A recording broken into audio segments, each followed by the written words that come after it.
Selama beberapa ratus tahun di dunia ini, manusia itu fokusnya sama konsep yang disebut sebagai IQ atau Intelligence Quotient.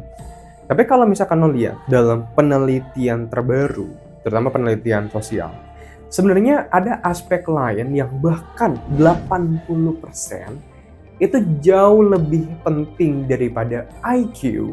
Ini berarti nggak harus lo tuh terlahir sebagai orang yang pintar. Kalau lo mau menguasain aspek ini, bahkan ini lebih penting daripada menjadi orang yang terlahir sebagai orang yang jenius. Lo nggak percaya? Konsep ini disebut sebagai EQ. Dalam video hari ini, kita bakal ngebahas mengenai gimana caranya lo bisa ningkatin EQ lo, atau gimana cara kita pintar secara kecerdasan emosional.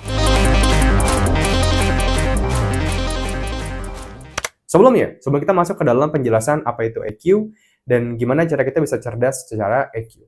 Oke, gue bakal bedah dulu yang pertama, IQ-nya itu sebenarnya apa? Karena banyak orang yang pasti mikirnya kayak, Bang, IQ itu lebih penting daripada EQ. Karena kita masih belum jelas nih, EQ itu apa dan IQ itu apa. Oke, jadi gini, IQ atau Intelligence Quotient itu berkaitan erat banget dengan orang yang kita sebut sebagai pintar atau jenius. Lo bisa lihat ada banyak banget orang pintar yang terlahir di dunia ini. Dulu ada Albert Einstein, terus ada Nikola Tesla, ya misalnya Immanuel Kant, atau mungkin Friedrich Nietzsche. Dan dari segi musik pun juga banyak banget orang-orang yang mungkin IQ-nya tinggi gitu. Kalau misalkan lo lihat, gue bakal pakai satu contoh deh. Itu namanya Nikola Tesla. Nikola Tesla itu terkenal memiliki IQ yang tinggi banget. Serius, lo bisa cari di internet sekarang. Tapi Nikola Tesla, walaupun dia memiliki IQ yang tinggi, banyak orang yang nggak sadar gimana sih akhir dari hidupnya Nikola Tesla. Gue bakal ceritain sedikit ya. Orang dengan ber-IQ tinggi, Nikola Tesla, dia tuh menciptakan banyak banget jenis invention brilian atau genius. Dia bikin tentang listrik kayak AC/DC, seingat gue AC/DC ya. Terus dia juga nemuin tentang frekuensi, dan pokoknya dia bahkan nemuin sebuah hukum tentang waktu itu kalau nggak salah ini teorinya ya, by the way. Dari Amerika dia bahkan pernah nemuin mesin time travel. Jadi dia tuh udah bener-bener yang kayak, wow, dia udah bener-bener ini banget deh, oke banget deh waktu itu. Tapi kalau lo tahu, di akhir itu Nikola Tesla itu, dia tuh mengalami kebangkrutan. Karena yang lo tahu nih, lampu nih di atas nih, ini tuh kan dibilangnya ditemuin sama Thomas Alva Edison. Tapi isu-isunya banyak yang bilang Tesla itu katanya dibeli. Sebenarnya dia yang nemuin lampu, tapi Thomas Alva Edison beli ke Tesla untuk hak ciptanya atau hak patennya. Nah, akhirnya singkat ceritanya Tesla ini tuh dulu pas di masa akhir hidupnya bahkan dia harus pindah kayak hotel ke hotel, apartemen ke apartemen, karena dia nggak bisa bayar untuk tempat tinggal doang bahkan. Yes, orang ber-IQ tinggi yang berakhirnya dengan kondisi kehidupan yang agak tragis secara kenyamanan kehidupan. Kita nggak bilang tentang legacy dia, peninggalan dia dalam dunia fisika, kita nggak bilang kayak gitu. Tapi intinya dia itu lumayan tragis lah. So, dari sana akhirnya muncullah sebuah penelitian tentang apakah orang ber-IQ tinggi itu kemungkinan besar dalam kehidupan pasti akan sukses? Dan jawabannya adalah ternyata enggak. Ada tipe kepintaran lain yang kita juga perlukan selain IQ, yang disebut sebagai EQ atau Emotional Quotient. Nah bang, terus Emotional Quotient ini tuh maksudnya apa dan apa bedanya dengan IQ? Bedanya EQ dengan EQ itu lebih ke arah seberapa pintar lo secara emosional. Kayak, Bang, oke, kalau IQ itu kan berkaitan erat dengan kayak kepintaran logika otak gue gitu ya Bang. Kayak gue harus bener-bener tahu nih cara memproses struktur dan logis itu gimana, menciptakan sistem segala macam. Itu semua berhubungan dengan IQ ya Bang ya.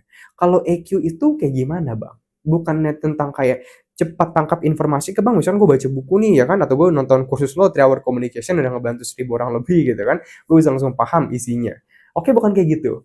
EQ adalah ketika lo cerdas secara emosional.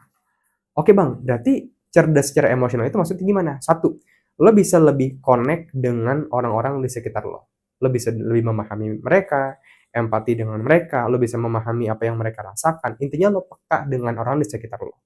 Nah, seorang pemimpin itu penting banget terutama memiliki EQ yang tinggi. Oke, jadi pemimpin penting banget untuk punya EQ yang tinggi bahkan. Jadi kalau misalkan lo dalam kondisi kehidupan yang lo seorang pemimpin, lo harus banget punya EQ yang tinggi. Oke bang, kenapa? Dan gimana cara gue ngasah EQ gue sekarang? Kalau misalkan lo lagi bersosialisasi nih, lo itu peka gak sih dengan perasaan orang-orang di sekitar lo? Kayak misalkan, oke, dia lagi sedih atau dia lagi senang ya. Oh, kalau misalkan gue ngomong kayak gini, dia tuh senang atau sedih ya. Oh, kalau misalkan gue ngomong kayak gini, dia ngerasanya gimana ya. Semua itu penting banget untuk kita bicarakan dan kita pastikan. Karena EQ itu berhubungan dengan manusia lainnya. Oke, jadi kita penting banget nih untuk memastikan terlebih dahulu, kita bisa gak, capable gak untuk memahami perasaan orang. Nah, ini kuncinya. Orang yang bisa memahami perasaan orang lain dengan efektif, itu punya EQ yang tinggi.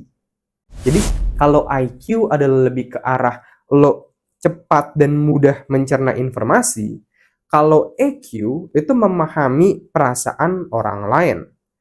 Jadi, bedanya itu doang.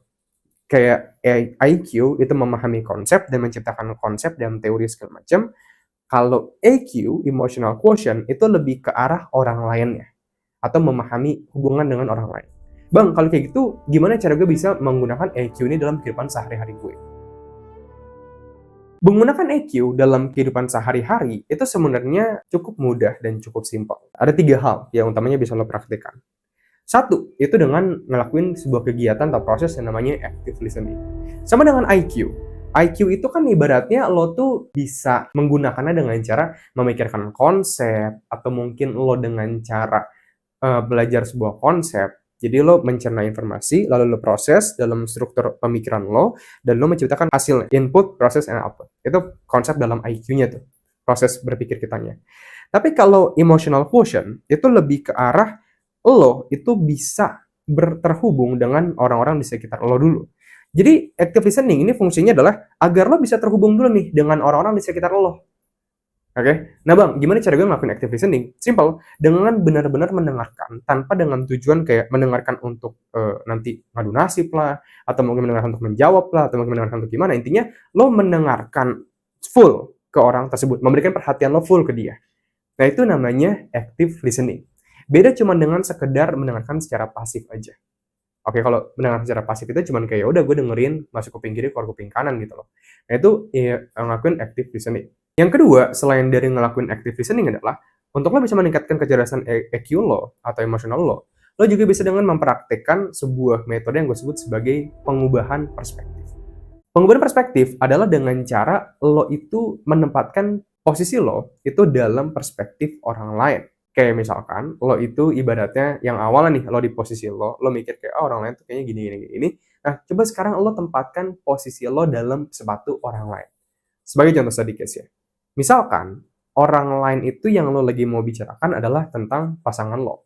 Nah, sekarang coba lo bener-bener fokusin kepada kurang lebih pasangan gue itu, kalau gue jadi pasangan gue bakal berpikirnya kayak gimana dan gimana perasaan gue. Oke, jadi itu cara lo bisa memahami orang lain dengan menempatkan posisi lo dalam sepatu orang lain. Ini disebut sebagai penggunaan perspektif. Ini penting banget nih dalam kecerdasan emosional. Jadi lo bisa memahami orang lain karena lo di posisi mereka. Selain dari ini, yang ketiga, yang terakhir dalam EQ adalah lo bisa dengan melatih, yaitu disebut sebagai empathic reasoning atau empathic listening. Bang, bedanya itu apa? Empathic reasoning adalah lo tuh menggunakan empati dalam diri lo ke dalam orang lain. Jadi lo tuh berusaha menempatkan sebuah empati. Lo nggak lagi cuma menganggap ya dia sama dia, gue sama gue. Coba lo menggunakan empati lo dengan orang tersebut. Kayak misalkan dalam teman kerja gue. Kalau misalkan gue ngelihat dia agak kesulitan dalam pekerjaannya, dan karena gue berempati, mungkin gue akan menawarkan bantuan ke orang ini. Nah, bang, kenapa sih ini tuh penting banget nih, ketiga hal ini dalam EQ? Karena ketika lo ngelakuin tiga hal ini, orang lain bakal ngerasa lebih nyaman untuk berteman dengan lo. Dan pada akhirnya juga akan ngebuka lebih banyak peluang juga akhirnya. Ini semua itu bener-bener berhubungan dengan konsep dari psikologi juga, namanya Robert Cialdini Principle, namanya itu hukum timbal balik. Dimana kalau misalkan lo deket sama orang, baik sama orang tersebut juga akan cenderung lebih suka sama lo, bahkan lebih nyaman temenan sama lo, yang akhirnya juga bakal ngebuka lebih banyak peluang. Oke, jadi ini penting banget nih untuk memiliki EQ yang tinggi. Gak lagi cuma sekedar kayak pintar tapi dingin, pendiam, dan gak peduli sama orang lain, tapi lo juga memperdulikan gimana orang lain di sekitar lo itu. Ini dengan menggunakan EQ. By the way, sedikit informasi, orang ber-EQ tinggi atau ber-EQ rendah, itu semua nggak ada yang konsep yang kayak bener-bener bener banget. Intinya nggak ada parameter dari EQ. Lo nggak bisa ngetes EQ kayak IQ yang, oh IQ lo 178, EQ lo berapa gitu. Itu nggak bisa. Tapi EQ itu selalu bisa lo latih dengan menerapkan hal yang tadi gue bilang. Karena lo ngelakuin active listening, lo ngelakuin misalkan kayak contohnya, itu perspektif dari mengubah perspektif atau menggunakan empati, itu semua bergantung banget lo tuh seniat apa dan lo pengen seberubah apa. Itu semua penting banget dalam bagian dari EQ. Nah, kalau misalkan lo pengen bener-bener serius mengubah kehidupan komunikasi lo dalam 30 hari doang, bisa lancar berkomunikasi tanpa rasa gugup gegap belibet. Bahkan bisa menguasain skill komunikasi yang jauh lebih rumit lagi, kayak beretorika, berargumen, nerapin karisma yang bakal bikin orang jadi suka banget sama lo, dan bikin siapapun bilang iya ke yang lo minta atau nerapin komunikasi persuasif. Lo bisa cek aja produk gue udah nyiapin sebuah program bagi lo di mana lo bakal bisa lancar berkomunikasi tanpa rasa gugup, gagap belibet, bahkan dalam 30 hari doang. Kita juga udah ngebantu 1.100 orang lebih dari seluruh Indonesia. Dan kalau misalnya dalam 30 hari lo ngalamin perubahan apapun, tenang aja, uang lo bakal di-refund 100%. Jadi kalau misalnya lo pengen cek linknya, lo bisa cek aja linknya ada di pin komentar di bawah. Thank you, bye-bye.